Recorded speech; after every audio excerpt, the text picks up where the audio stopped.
So thank you very much for providing that occasion to look a bit backward and think about what was what is the French Blue Shield and what was achieved since the beginning of it. It's not very often actually that in an association you manage to have that time to look back and try to give a global view on what was done.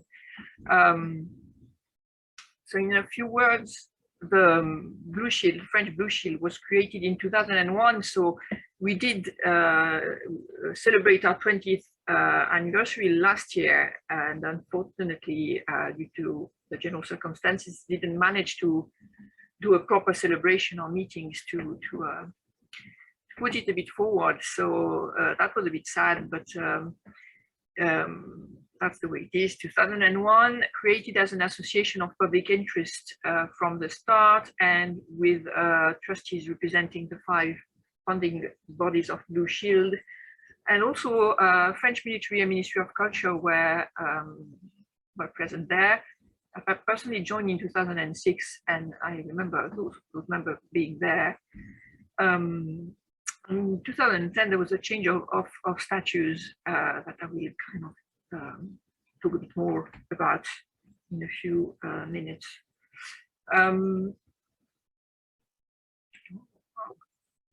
What happened in after first phase 2001 to 2009?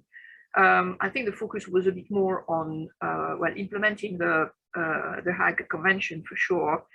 France only, I think, voted the second protocol in 2017, so we were not very successful on that. But nevertheless, the first phase was a bit about that, and then 2009, the archives in Cologne collapsed, and 2010-11, the Haiti earthquakes struck, and there was a crew of younger members at the time in the association, and that kind of structured a new beginning for the association, because a group was involved going to train by volunteering at the Cologne Rescue Center for the archives, and then they put up a project with Haiti, with strong support from the French government too at the time. So on the slide, on the picture on the left, the gentleman in the picture, he became actually the president of the French Blue Shield around that time, and that led us to a change of statues that were meant to bring the committee from a more smaller group of people doing lobbying at high level, actually, to a wider association with national ambitions. And the statutes that were changed at that time reflect really that, with a strong definition of the missions and a much bigger administration council. And just to give you that example, it is now structured with 21 voting members, 16 are elected, and 5 are representing the funding organization. And then a whole possibilities of consultant members, representative of various French ministry, interior, culture, but also environment, a representative of Red Cross, and then all the external experts that we were deemed to be participating to the discussions. That structure is very difficult to animate and make efficient, because it's a lot of people to have on board. And well, as you will see, there is a lot of work to be done, and a part of it achieved. But animating such a big board is quite difficult, and keeping all the members around the table, especially the representative members, is quite a challenge. Nevertheless, it's very comfortable to have external expert and advisors. Some people don't want to be elected administrators, but they do agree to participate in the meeting and give their input, and that's very interesting for that. So anyway, the structure is pretty solid, probably a bit over dimensioned for the actual association. But we didn't decide for the moment. There was a short modification of the statutes last year, but nothing really deep. So in 2021, we went through the reaccreditation process with the Blue Shield International with not too much difficulties, effectively, because we have that solid background of administration documents and interior rules. So at the moment, Blue Shield France is targeting all type of heritage, and that's very a big strength for us to have a lot of people. Depending on the period, we have more people from libraries, more from museum, usually a bit less from monuments, sadly. But we do manage to have a reasonable balance of all type of heritage, and that's really the only I think place in France where you have such a mix of professionals interested in rescuing the other colleagues' heritage too. About 200 individual members, which is kind of variable. More interestingly, about 100 institutional, and that's really a very interesting a type of structure we took there, because we have museums or libraries, but we often have also the whole administration behind that is becoming a member. So the whole city or village or ministry or department of an administration, and it's very interesting to have that dimension of being gathering institutions. We now have 6 local sections: Paris, one in the east of France, a big one in the southwest, which are the 3, one on the Atlantic coast. These are the ones that are the more dynamic, and of course we are part of the international network, and that's very important to us. But so beyond our members, we are trying to gather a wider network for a couple of years now. We started it since 2018 to review our communication methods, and there was already a Facebook group that is very efficient and very much followed.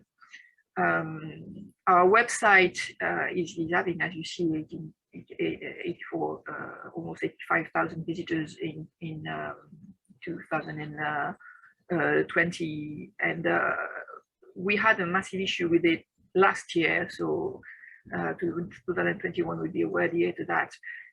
It's a very challenging thing to push forward a huge website like the one we have. But because of that amount of visitors, we find solutions now to keep it going, and we do hope to redevelop it, because it's turned into a reference point where people can find documents and information. We will also have newsletter with a pretty large mailing list of 800 people, and our Twitter account was started after restarted actually after Notre Dame's fire, and is now flourishing. As much as our 2 LinkedIn accounts that were created, the first one by the Paris section, and then we created a national LinkedIn, and that makes us really reach a new audience, really. So I'm going to show you a couple of action we have on those 4 themes. Inform, act, discuss, and train are a bit 4 big mottos we are trying to apply in our actions. Some example of information we provide. So of course, conferences. In 2020, we had that a conference on resilience organized with the French Ministry of Culture in Paris. We just about managed it before pandemic broke off, but that was already quite challenging. And it's all available online, as far as I remember, to be seen in videos.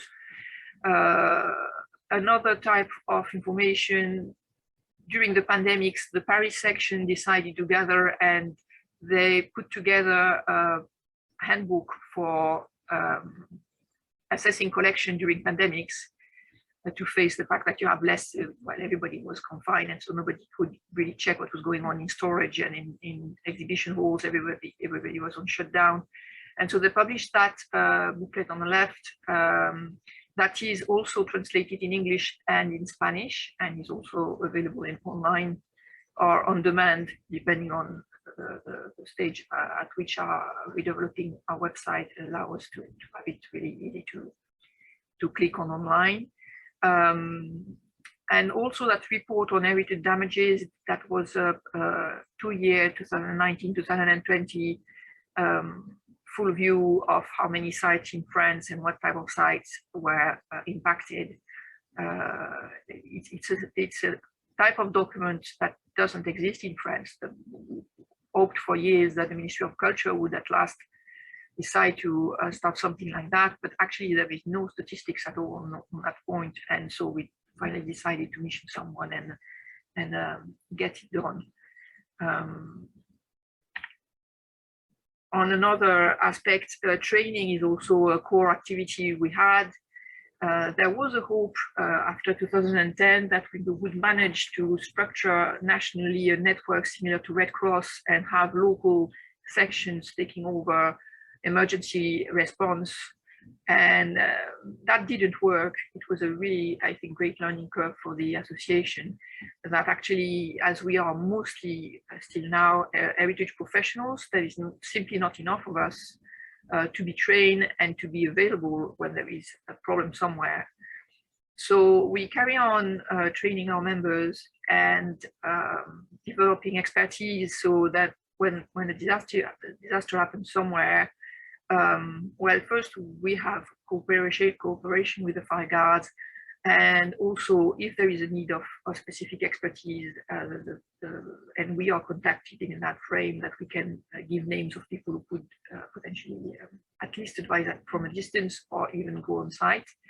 That is now slowly building up again. So after the first deception, the first, not deception in English, the first disillusions, I would say, about the hope of a similar to Red Cross network. We now still have a bit more solutions to answer demands, and we also put up several exercises with local fire guards. So here 3 examples, 2019. These are is the acronym for the local fire guards in each department in France. And so, as you see, we are covering quite a lot of southwest area in that. Big exercise in 2011 that brought a lot of information for us, with testing how things are being burned, can be extinguished, and the impact it has on materials. And 2018, a bigger exercise that made us able to make a movie of it, I mean a video of it, that you can also watch online. It's called À Pied d'Œuvre, and it shows how we put up that exercise and how should emergency planning should be promoted for heritage. ACT, well, as I was saying, it's difficult to have full trained teams that can then be deployed on site. I think we are all very far from that. But at least we could start a couple of actions that were very efficient. Promoting emergency plans is a huge motto for us.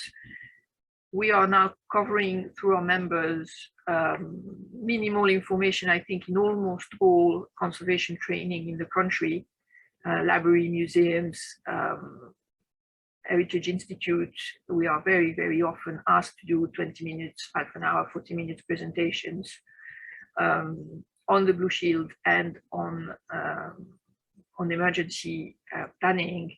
And so we do have actually now communication documents. You see one on Earth. I adapted one of them for this presentation, and we can show in 10 minutes, 20 minutes, 40 minutes what are the Blue Shield actions and how do you put together an emergency plan. That's something we do really quite often, and we also develop those logos. So there are reflective logos. So they have been made with the collaboration of fire guards, so we could be sure they can be seen when there is a fire and there is no light and not of smoke. And they are meant to be placed inside storage on conservation boxes and on specific area to help evacuation in the case of emergency. And they exist now for quite a few years, and they are very successful now. Most of the time when institutions start to make an emergency plan, they do use them to mark the buildings and the area to rescue. That's a good knowledge tool now.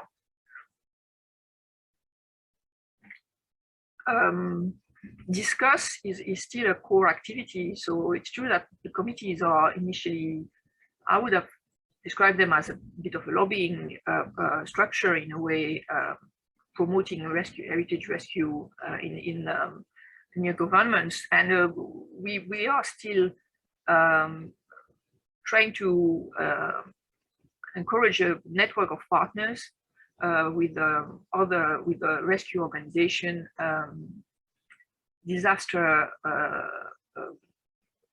orientated organizations, and we participate as much as we can in prevention and rescue systems. So for example, in the middle was a big report that was sponsored by the Environment Ministry in 2013 and wrote by the French Blue Shield. It was a synthesis of what was the situation of protection of heritage in case of disaster in the country, with a list of recommendations at the end. We're trying to update it now, which is quite a big job.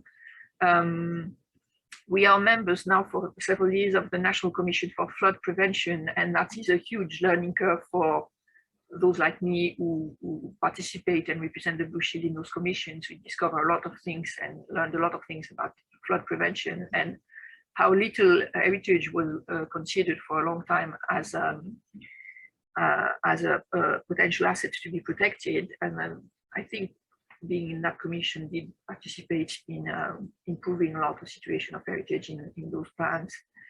And then last project that is live at the minute with the National Federation of Fire Guards that has been commissioned by a private foundation after Notre Dame's fire, to think about how technically improve the rescue of heritage. And so at last we are seeing, for example, testing of materials to protect work of arts that can't be displaced, and elements like that being pushed forward.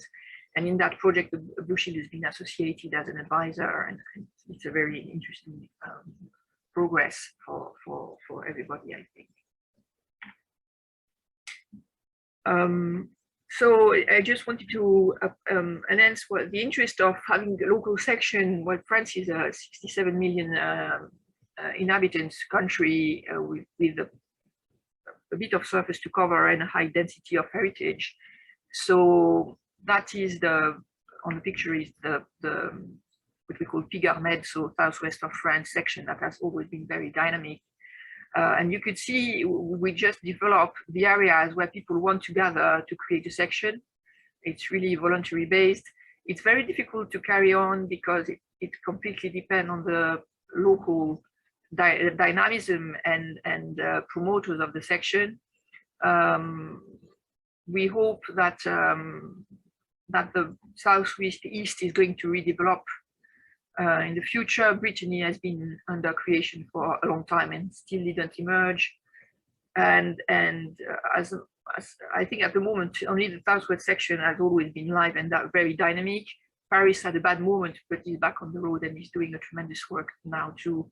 There are a huge force and a huge way to recruit all kinds of colleagues, we try to open more and more to rescue services personnel, but it's quite difficult.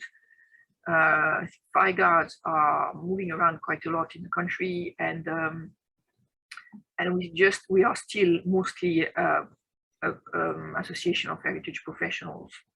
But the great quality in the section is that instead of having only big institution people, we have people who are really in area with specific flood risk, and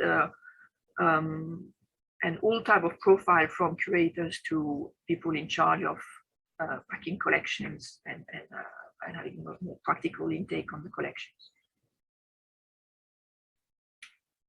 So I wanted to finish on this the fire at Notre Dame de Paris in 2019, and quite sadly, a big disaster can be a big opportunity, and this fire and the huge mobilization it started has triggered a lot of things in the country as far as we could measure, and a bigger interest in protection of heritage in face of disaster, and so from a great evil sometimes can come quite a lot of positive opportunities, and we're trying to build on that. We are now at a transition moment because after a long mandate of our last president, she did 2 mandates in a row. Before her, Christophe Jacob did the same. And so 2022 is a presidential election for us because you can't, in our statute, do more than 2 presidencies. And so it's going to be a year of transition with a lot of thinking about new strategy, and we hope it's at the moment it seems to be building up quite nicely. So hopefully the French committee is going to carry on in its actions. Thank you very much.